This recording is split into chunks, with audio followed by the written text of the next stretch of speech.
Today, I received news that a friend of mine from high school who had been murdered by her husband and caregiver 2 years ago when she was 60 years old, he has been sentenced. And it brought it to mind about elder domestic violence, partner violence, caregiver violence in the home. And it's not the lightest subject, but it's a very, very important subject. And as we age and people have power over us and old relationships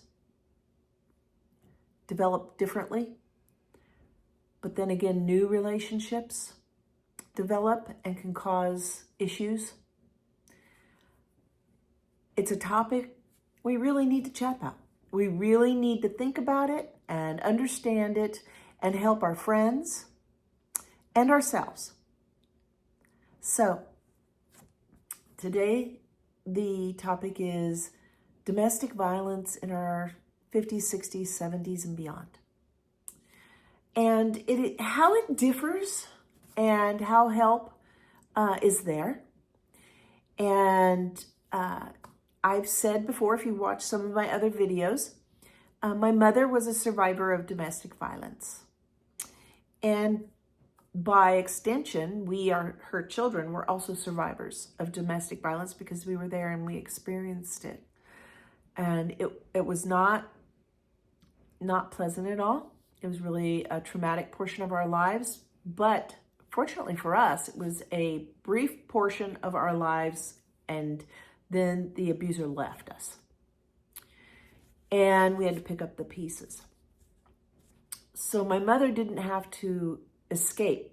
That's a good thing. We tried, and back in the late 70s, there wasn't anything available for her to do that where we lived in rural Kansas.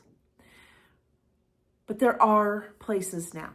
There are not only shelters, but also services where you can shelter in place or shelter in a different apartment, or many different opportunities on how to break the cycle of abuse and get some help.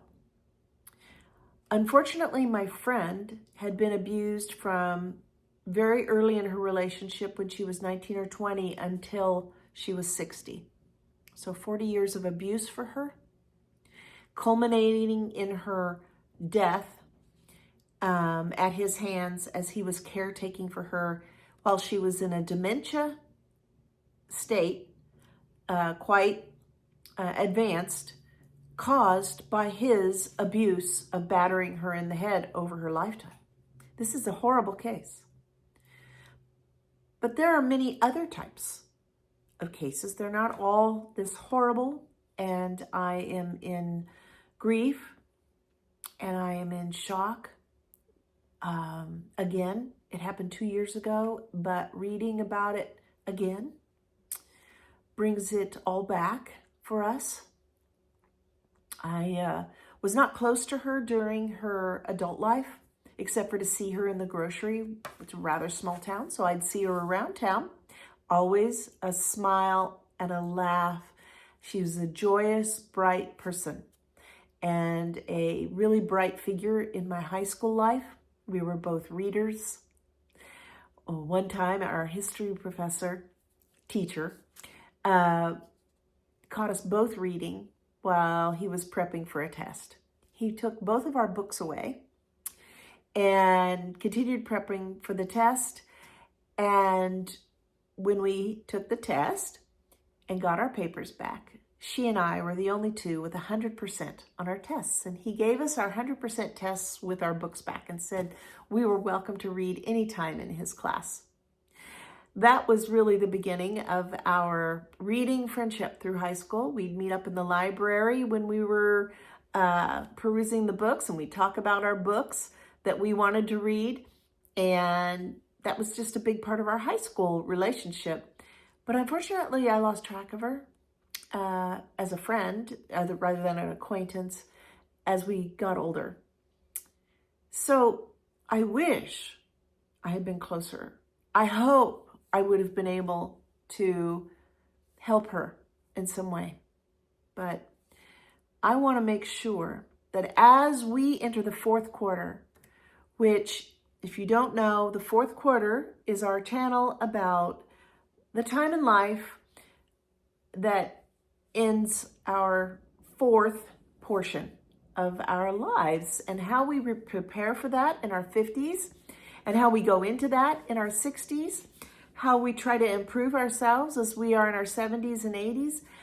The average lifespan in America is 82, and if you divide that in fours, you get 61.5 is when you would start your fourth quarter. This is statistical. Everybody's life is different, but that's what we talk about here. So today, the tough subject of domestic violence and caregiver violence. The system for domestic violence is set up to help younger women and men, for sure men, but it's a smaller number. So the actual full system is set up to help young women. Now, a few years back, you may have had a little bit more difficult time helping a gentleman, or you may have had a difficult time helping an older person. It's becoming more common because, frankly, there's just more people in that age bracket. Also, as we are more connected with information on the internet, more people understand that they are being abused. But is that to say there aren't a whole bunch of people out there who don't realize that there is help? There are. There's lots of people who don't realize that there's help. And you and I can help them or help ourselves make sure that we're responded to and that we are taken out of a bad situation and be able to move along in our lives. Taken out of the situation doesn't necessarily mean taken out of your home. So let's talk about that a little bit. The domestic violence organizations now know the number one step to working with anyone in any way is a safety plan. Many people do not want to leave the partner that is doing bad things, or the family member if it's elder abuse, like maybe children are abusing the parent. They don't want to leave the loved one. They just want the abuse to stop. This can cause a lot of friction within their own minds and hearts around getting help. But the organizations know this is so. So they are there to help you understand, help you through the complexities of it all. So first they put a safety plan in place, because if you're going to stay, you need to have a plan for safety, just in case. And they'll talk you through all those different variables. And there are a lot of them. I know a little bit about this, just enough because I have helped fundraise with the domestic violence organization, and I have then moved on to a domestic violence organization board of directors. I am not an advocate, and I don't know really all of the things. I'm sharing what I do know, and we'll also share a link below with the 800 numbers and a really great PDF that I found online from the National Sheriff's Association about elder and late in life domestic violence and caregiver violence, which brings up caregiver violence or abuse. Abuse can be psychological, emotional, financial, or physical, or sexual. And knowing what these issues are, knowing and recognizing if you are in that situation or if you're seeing things that don't add up for others is the first step. So when you contact the organization, no matter what is going on, they're going to chat with you and then first set up some sort of safety plan and communication They are so clever these days. They have texting available through apps that are nearly invisible on your phone because they don't look like they're going to a domestic violence organization. They just look like one of your general phone apps. And they also have websites where you can communicate through them. They do everything possible that their communications with you are private and that you are safe. That is their number one concern. Other issues that are different for later in life domestic violence and caregiver violence situations are certainly power. Power is an issue in all domestic and sexual caregiver violences, all of it. Power is the component. It's about power. But when you are a little bit older and perhaps you're needing a caregiver, you are in a situation where literally your day-to-day bodily functions may be taken care of by this person. So they have not just power perhaps over your checkbook, not just power over whether you can go out shopping or not, like they've taken your car away or something like that. All valid issues within domestic violence. And remember, domestic isn't just partner violence, domestic or abuse, it's under the domicile, the home. So domestic violence are things that happen in the home. And so power becomes magnified with caregiver violence and in general with elder abuse.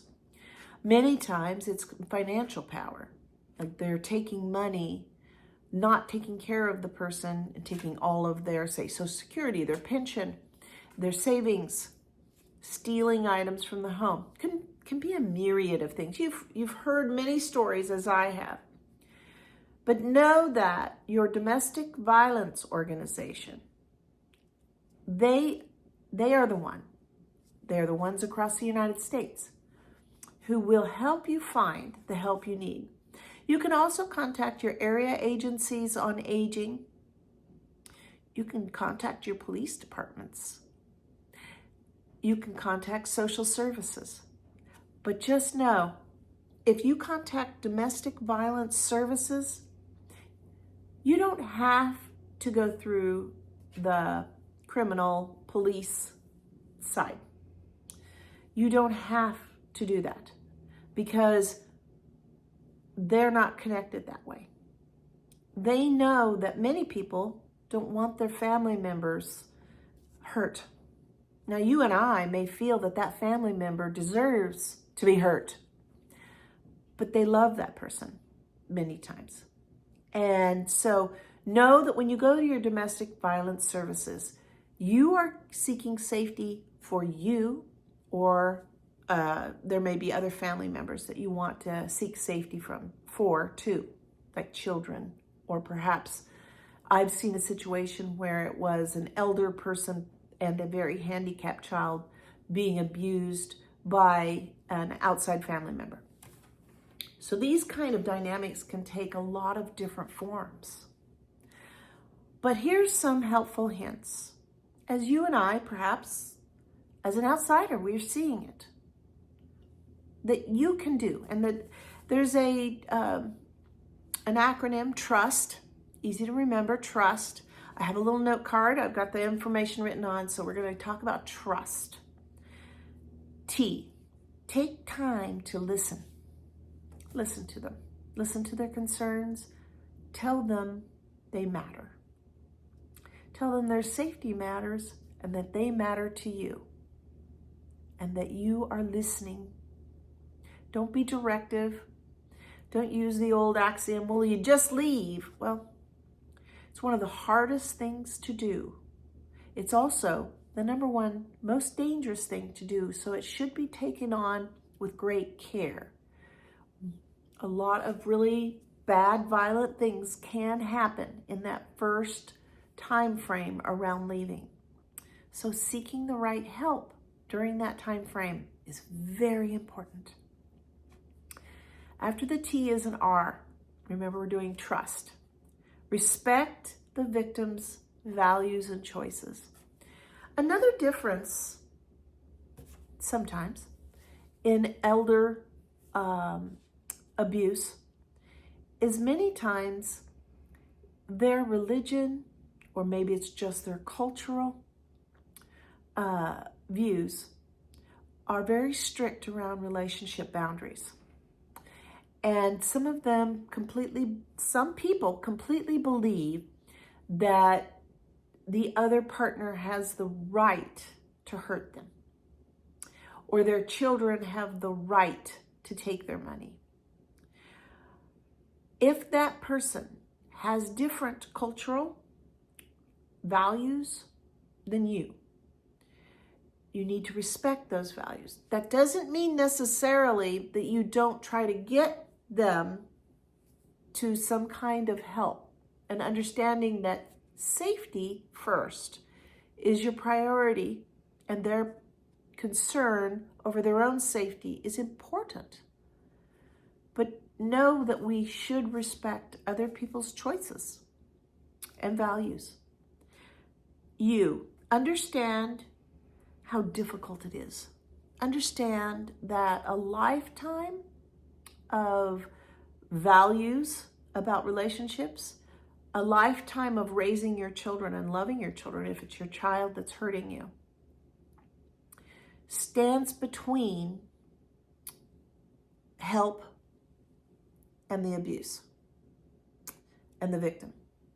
It stands between that, the emotions and how difficult it is. Change is one of the most difficult things we can do. All conflict starts with change. All conflict starts with change. And so we associate change with conflict many times. Some people to a great degree. So changing the current situation that people are in is one of the most difficult things they can ever do, even if it's super abusive. It's really hard. So understand that it's difficult. So we're taking time to listen, we're respecting their values and choices, and we're understanding that it's difficult. Then we're going to support their decisions. It's their life and their decisions. We're going to support them. We will also probably support them with our feelings of helping them find a safety plan. But we're going to support their decisions. And they may change their decision, and that's all right too. And we're going to tell them with the capital T what help is available. We can research that. Make sure they know that help is available, how other people have been helped. There's so much really great help out there these days that it's fascinating to just research it a little bit. So we're going to tell them what help is available. And then we may have to start the whole process over, where we take time to listen and we respect their values. And then we understand again how difficult it is for them. And we support their decisions that they make along this journey. And then we tell them again what help is out there. It takes 5 to 7 times for the average person to make that move away from domestic violence. 5 to 7 tries, that's the average. 5 to 7 times. All I can say is too many wonderful people have been affected by domestic and caregiver violence. If you know anyone or suspect of anything or experiencing it yourself, know that there is help. Know that there is help in people who understand really what you are going through. It's your decisions, no one else's. It's a completely free service across the United States. and it's there for you and your loved ones for the fourth quarter of your life.